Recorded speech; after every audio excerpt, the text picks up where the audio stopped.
আজকে weather update.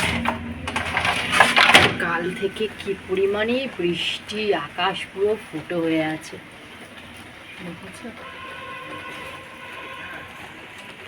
ঝিরি ঝিরি বৃষ্টি পড়েই যাচ্ছে, পড়েই যাচ্ছে।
কাল রাতে আমার মেয়ে এত কেশেছে, মানে 2টো অবধি পড়াশোনা করেছে, 2টোর পর ওর যে কাশি শুরু হয়েছে, যেই শুলো এত কাশছে, এত কাশছে, প্রায় 3টে 3:30 অবধি জাগা, জানো? মানে বলছে মা আমি শুলেই মনে হচ্ছে আমার গলায় কি আটকে যাচ্ছে, এত কাশি হচ্ছে, কুসকুসানি কাশি।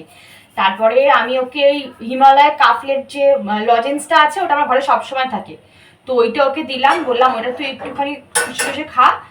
তারপরে একটা কাশির ওষুধ ছিল, সেই কাশির ওষুধটা খাওয়ালাম, খাইয়ে তারপরে মেয়ে আমার আস্তে আস্তে ঘুমালো, জানো?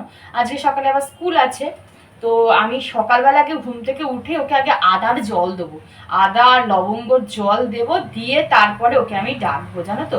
কারণ আমি যতবার ডাক্তার দেখিয়েছি, আমাকে ডাক্তারবাবু ততবার বলেছে যে কাশি হলেই সারাদিনে 2 থেকে 3 বার আদার জল সিপ করে করে খাবে। সে আদা দিয়ে চা খেতে পারো কি আদার জল খেতে পারো, কিন্তু আদাটা ভীষণ ভালো, জানো তো, কাশির পক্ষে। তো ওই আদার জলটা আমি ওকে দিই, তারপরে ডাকবো। এখনো ডাকিনি, সে 3টের পর ঘুমিয়েছে, বলো তো?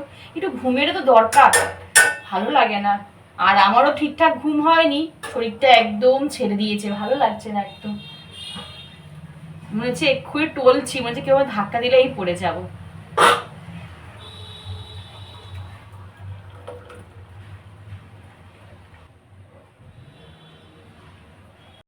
তো এখন ঘড়িতে বাজে 8টা। তো আমার এখানে দেখো দুধ জল দেওয়া হয়ে গেছে, ঠিক আছে। আর মেয়েকে স্কুল পাঠালাম না, এত বৃষ্টি হচ্ছে। আমাকে হাজবেন্ড ফোন করে বললো যে রাস্তায় পুরো জল জমে গেছে, বাইক নিয়ে গেলেই পুরো বাইকে জল, মানে ইঞ্জিনে জল ঢুকে যাবে, স্টার্ট বন্ধ হয়ে যাবে। তারপরে এমনি বললাম যে রাতের বেলা যে কি পরিমাণে কাশি শুরু হয়েছে, আমি রিস্ক নিলাম না, দরকার নেই। এই বৃষ্টিতে যদি আর একবার ভেজে তো পুরো সামনে পরীক্ষা গেল, তো এই একদিনের স্কুল যাওয়াতে। আর এই দেখো একটা জিনিস দেখাই, দেখো কতটা মালাই, দ্বারা দূর থেকে দেখাই, তোমার দেখাতে পাচ্ছি না, বললাম না এই যে আমুল গোল্ড দুধে এত সুন্দর একটা মালাই হয়, একটা দুধে দেখো কত পরিমাণে মালাই হয়েছে, দেখেছো? এই দেখো, এই দেখো।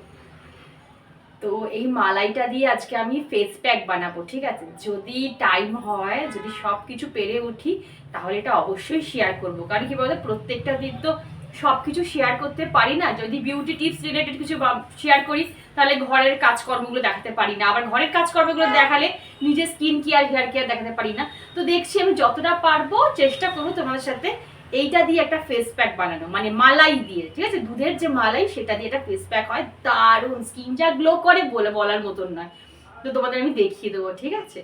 তো চলো এবার চায়ের জলটা বসাই। এই আদাটা দিয়ে চা করবো, যেটা সকালবেলা মেখে দিলাম সেইটা দিয়ে চা করবো, সেটা রেখে দিয়েছি, ফেলিনি, এটা দিয়ে চা হবে।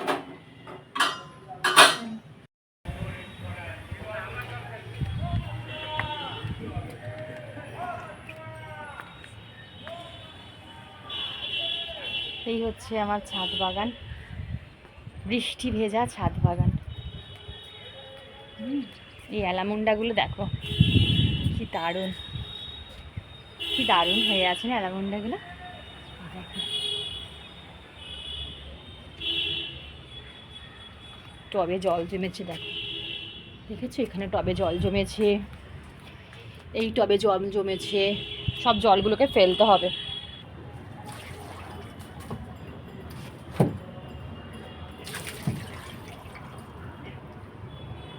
তো সোমা, তুমি তো আমায় জিজ্ঞাসা করেছিলে যে তোমার অপরাজিতা গাছের গোড়ায় লাল পিঁপড়ে হচ্ছে, কি দেবে?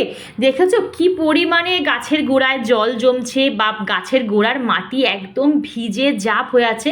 এখন যদি তুমি কোনো ফাঙ্গিসাইড স্প্রে করো না, তাহলে গাছের ক্ষতি হবে। আগে গাছের গোড়াটাকে একটু শুকাতে দাও, মানে একটু রোদ উঠুক, রোদে গাছের গোড়াটা শুকিয়ে যাক, তারপরে বন্ধু তোমাকে আমি হাতে নাতে দেখিয়ে দেবো যে কি স্প্রে করলে বা গাছের গোড়ায় কি দিলে তোমার সব পোকা মাকড় পিঁপড়ে একেবারে চলে যাবে। দুটো দিন যাক, একটুখানি ওয়েদারটা ঠিক হতে দাও, তোমাকে আমি সব কিছু বলে দেবো। এই লাল থোকাটা দেখো কি সুন্দর, কতদিন পরে এই লাল থোকাটা ফুটলো। আর এইদিকে দেখো এই কড়িটা নষ্ট হয়ে গেছে, দেখো দেখেছো।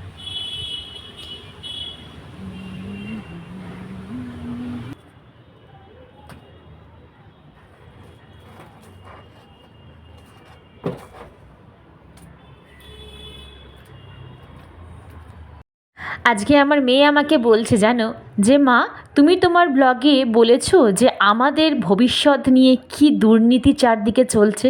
আমি বললাম না রে বাবু, আমি এখনও বলিনি ভিডিওতে। সত্যি এই প্রশ্নটা যখন আমার মেয়ে আমাকে করলো না, আমার মনটা এতটা নাড়া দিল যে আমি বলেও বোঝাতে পারবো না। সত্যি তো দেখো, এত কষ্ট করে আমরা তিল তিল করে সন্তানদের পড়াশোনা শেখাচ্ছি তাদের উজ্জ্বল ভবিষ্যতের জন্য, কিন্তু দেখো চারিদিকে কত দুর্নীতি হচ্ছে এই পড়াশোনা নিয়ে। নিটের পেপারগুলোকে লিক আউট করে দিচ্ছে, ফলে কত স্টুডেন্ট আত্মহত্যা করছে। এইসব চারিদিকে দুর্নীতি দেখে না এক এক সময় খুব রাগ হয় জানো তো, যে দূর বাবা কী লাভ হচ্ছে এত কষ্ট করে সন্তানকে মানুষ করে, বলো তো। আর শুধু আমরা কষ্ট করছি তা তো নয়, আমাদের সাথে সাথে আমাদের সন্তানরাও পাল্লা দিয়ে তারাও কষ্ট করছে, তারাও দিন রাত খেটে পরিশ্রম করে তারাও পড়াশোনা করছে তাদের উজ্জ্বল ভবিষ্যতের জন্য, কিন্তু আলটিমেট দেখো কী লাভ হচ্ছে। তবে হ্যাঁ, ওই যে মনে একটা আশা রয়েই গেছে যে যতদিন পৃথিবীতে কিছু ভালো মানুষ, মানে সোনাম ওয়াংচুর মতন কিছু ভালো মনের মানুষ আছে, ততদিন দুর্নীতির অবসান ঘটবেই ঘটবে, তাই না বলো? তবে অ্যাট লাস্ট এটা ভেবে ভালো লাগছে যে কষ্টের ফল বিফলে যায়নি। আমরা সাধারণ মানুষরা যেমন একজন রাজাকে সিংহাসনে বসাতে পারি, ঠিক তেমনি আমরা সাধারণ মানুষরাই কিন্তু তাকে সিংহাসনচ্যুত করতে পারি। আচ্ছা, আমার সাথে যদি সহমত হও তাহলে অবশ্যই কিন্তু কমেন্ট বক্সে জানিও। আর এদিকে তোমাদের সাথে কথা বলতে বলতে আমার কতগুলো কাজ কমপ্লিট হয়ে গেল। ব্রেকফাস্টও কিন্তু দেখলে আজকে ফ্রুটস খেয়েছি, শসা আর পেয়ারা খেয়েছি, আর এই ডিমগুলো ভালো করে ধুয়ে ফ্রিজের মধ্যেও ঢুকিয়ে রাখলাম, আর এক্সট্রা 3-4টে ডিম সেগুলো আমি ডোরের সাইডে রেখে দিলাম। এখন ঘড়িতে বাজে 11টা, জাস্ট নাও মেয়ে ঘুম থেকে উঠলো, আমি বিছানাও তুলিনি, দেখো বিছানার অবস্থা দেখেছো, এখন বিছানা কিচ্ছু পরিষ্কার করিনি। আমি বললাম তুই গিয়ে একটুখানি ডাইনিং রুমে বস, আমি তো তখন বিছানাটা তুলে দিই, তারপরে এসে পড়তে বস।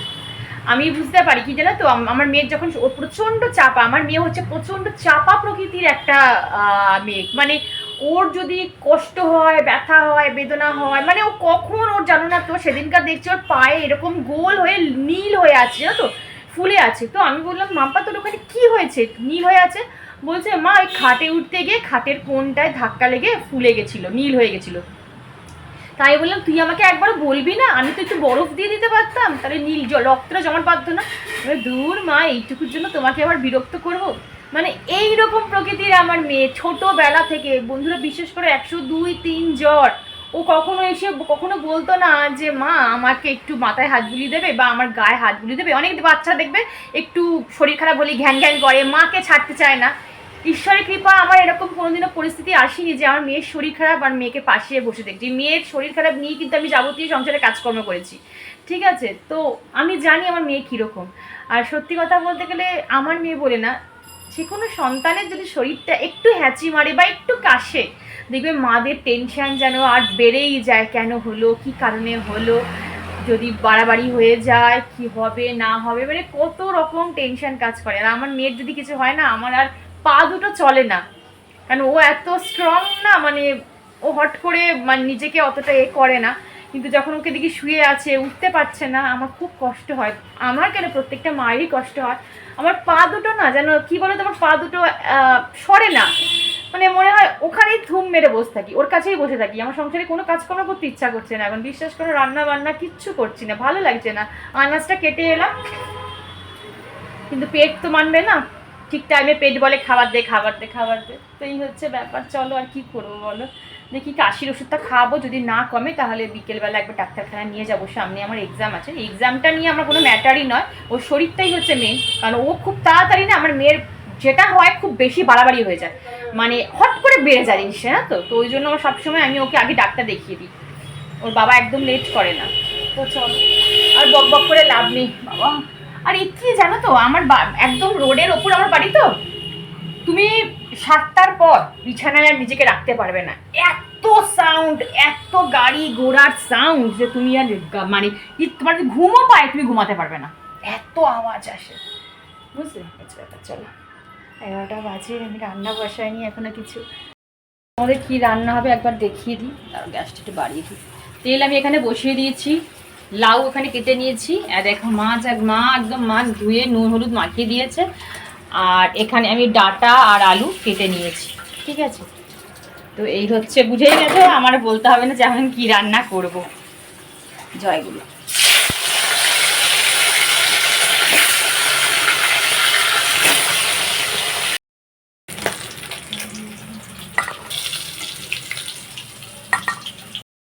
আজকে আর মাছের ঝোলের রেসিপিটা শেয়ার করলাম না, হালকা পাতলা ঝোল আমরা সবাই 19-20 করতেই পারি।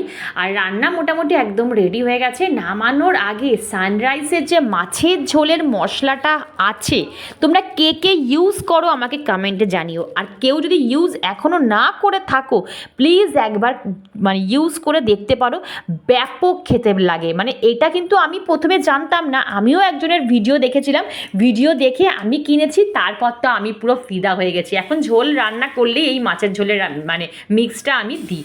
আর এখানে দেখো একটু মাছের মাথা আর লেজাটার ঝাল করবো, জানো তো, মানে আমার হাজব্যান্ড আবার এই কাতলা মাছের লেজা আর মাথার এরকম কষা কষা ঝাল খেতে ভীষণ পছন্দ করে। আর এদিকে দেখো কথা বলতে বলতে কিন্তু আমার একদম ঝালটাও একদম রেডি হয়ে গেছে। আমাকে জিজ্ঞেস করেছিল আমার এক দিদি যে আমি বড়ি কোথা থেকে নিই, বাবাটা পুড়ে গেল দেখো। আর এই বড়িগুলো দেখছো, এখানে 2 রকমের বড়ি আছে, একটা বিউলির ডালের বড়ি আর একটা বোধহয় মুসুর ডালের বড়ি, তোমরা দেখলেই বুঝতে পারবে দেখো।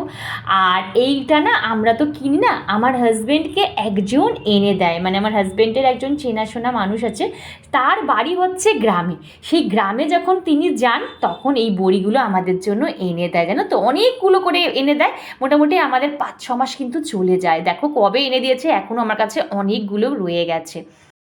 বড়িটা ভাজছি বন্ধুরা, এত সুন্দর গন্ধ ছাড়ছে বড়িটার থেকে না, ভাবতে পারবে না।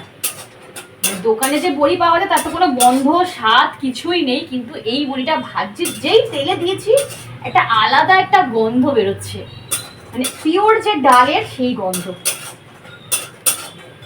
হাতের তৈরির জিনিস আর বাড়ির তৈরির জিনিস, বাড়িতে তৈরি করা জিনিসের টেস্ট মানে আকাশ পাতার ডিফারেন্স, তাই না?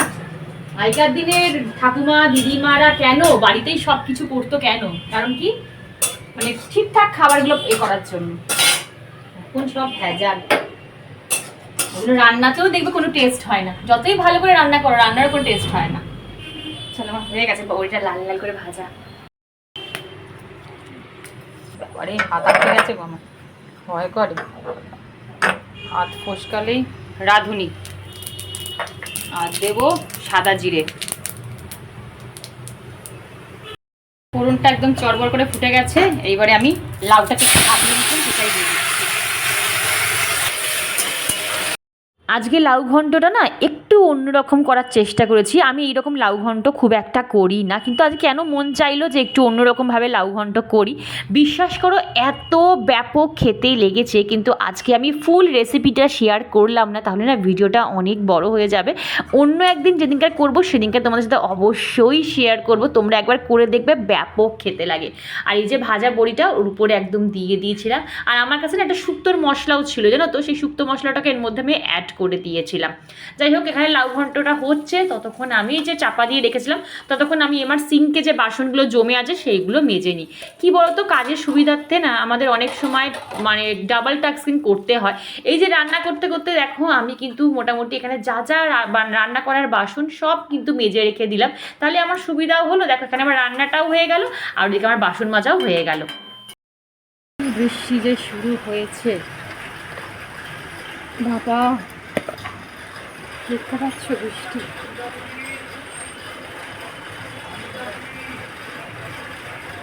এখান থেকে জল ভর্তি হয়ে যাচ্ছে।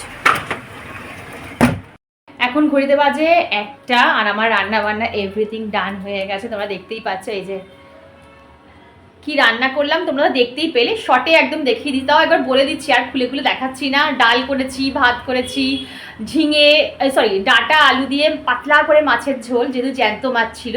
আর মেয়ের জন্য একটু অন্যরকমভাবে গ্রেভি করে দিয়েছি। আর মাছের ল্যাজা আর মাথা দিয়ে তোমার একটু কষা কষা করে ঝাল করেছি। আর কি করলাম মা, পাঁপড় সেঁকেছি, এই যে পাঁপড় সেঁকেছি, পাঁপড় সেঁকা না, পাঁপড় ভেজেছি, আর লাউ করেছি। ঠিক আছে, এই হচ্ছে আজকে আমাদের লাঞ্চ মেনু। আর যেটা মেন তোমাদের সাথে দেখাবার জন্য আমি সকালবেলায় বলেছিলাম তোমাদের দেখাবো, সেটা হচ্ছে এই প্যাকটা। এই ফেস প্যাকটা আমি কিভাবে তৈরি করব, মানে দুধের সর দিয়ে, সেটাই তোমাদের সাথে আজকে শেয়ার করব। তো চলো দেখতে থাকো ব্লগটা। ভেবেছিলাম আজকে অনেক কিছু, জানো, আজকে ভেবেছিলাম ফার্স্টে যে আমার ড্রেসিং টেবিল, আমার চারদিকে ব্যাকগ্রাউন্ডের চারদিকে কি অবস্থা, কি দেখাবো গো। আমি তো যেদিকে ক্যামেরা ঘোরাচ্ছি সেদিকেই দেখছি জামা কাপড় ঝুলঝুল করছে। আর এটাই ফ্যাক্ট, সব বাড়িতেই একই অবস্থা। তো আমার তো আর কিছু আলাদা কিছু হবে না, কোথায় মেলো বলো, পুরো ওপেন ছাদ, তোমরা তো জানো আমার কোনো শেড নেই, তো এখানেই মিলতে হয়। তো যাই হোক, ব্যাকগ্রাউন্ডটা একটু ইগনোর করো। আর আজকে আমি ভেবেছিলাম যে আমি আমার ড্রেসিং টেবিলের কয়েকটা অর্গানাইজার কিনেছি না তো ড্রেসিং টেবিলের জন্য, তো সেটা ভেবেছিলাম যে আজকে সেই জিনিসগুলো অর্গানাইজ করে তোমাদের দেখাবো। ভীষণ ভালো উপকারী কয়েকটা জিনিস কিনেছি। ব্যাস, এইবারে আমার রান্না শেষ করতে করতেই 1টা বেজে গেল। তো এরপর আমি কখন অর্গানাইজ করব, কখন স্নান করবো, কখন ঠাকুরকে পুজো করবো বলো। তো আজকে আমার হলো না। তো দেখছি এরপর কোন দিন যেদিকে রান্না একটু কম থাকবে, রান্না সামলে না তারপর আর এক্সট্রা কিছু ভিডিও করে দেখানো যায় না গো। একটা অবধি রান্নাঘরে থাকলে আমি কখন এক্সট্রা কিছু দেখাবো বা আমি অর্গানাইজ করে রাখবো বলো। তো দেখি এর মধ্যে যেদিকে রান্না একটু কম থাকবে সেদিনকার আমি দেখাবো আমার ড্রেসিং টেবিল কিভাবে আমি অর্গানাইজ করে রাখি ছোট্ট জায়গাতে। সেই ব্লগটা তোমরা দেখো, তোমাদের ভীষণ উপকারে আসবে, তোমরাই আমায় কমেন্টে বলবে। বাট আজকে আর পারলাম না গো, ক্ষমা চেয়ে নিচ্ছি গো। চলো আমি এই প্যাকটাকে অ্যাপ্লাই করে তোমাদের দেখাই, ঠিক আছে? চলো। তো এই হচ্ছে আমাদের দুধের সর, তার মধ্যে আমি টমেটো পিউরি মেশাবো, ঠিক আছে? চারদিকে এখনও রান্নাবান্নার সাউন্ড পাচ্ছে, তার মানে এখনও অনেকের রান্নাবান্না চলছে। যাই হোক, হলুদ টারমারিক মেশালাম অল্প, বেশি নয়। দেব এখানটা হচ্ছে, এটা হচ্ছে আমার চালের গুঁড়ো, ঠিক আছে? তোমরা ঘরেও পেশাই করে নিতে পারো বা দোকান থেকেও কিনতে পারো, কোনো অসুবিধা নেই। চালের গুঁড়ো দিলাম। আর দেব, দাঁড়াও, আর দেব মধু, ঠিক আছে?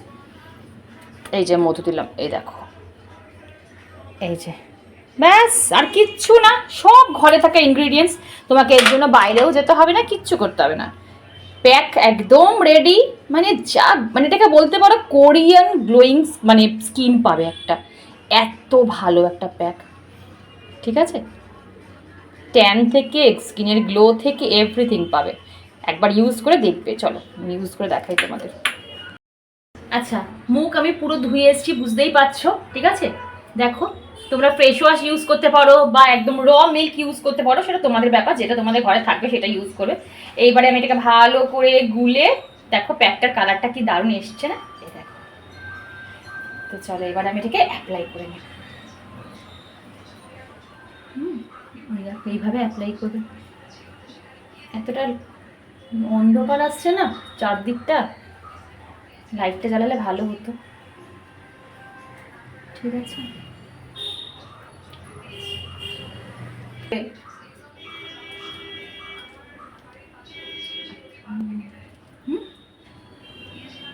চলো তাহলে ভিডিওটা আমি এখানেই এন্ড করছি। ভিডিওর কোনো অংশ ভালো লাগলে চ্যানেলটা সাবস্ক্রাইব করে পাশে দেখো, লাইক করো, শেয়ার করো, কমেন্ট করতে একদম ভুলো না। আর এই রকম যদি টিপস পেতে চাও তাহলে আমার চ্যানেলটা সাবস্ক্রাইব করে অবশ্যই রাখতে পারো। প্রত্যেক দিন কিন্তু আমি এরকম ছোট ছোট টিপস আমার চ্যানেলে শেয়ার করি। তো চলো দেখা হচ্ছে নেক্সট ব্লগে। রাধে রাধে।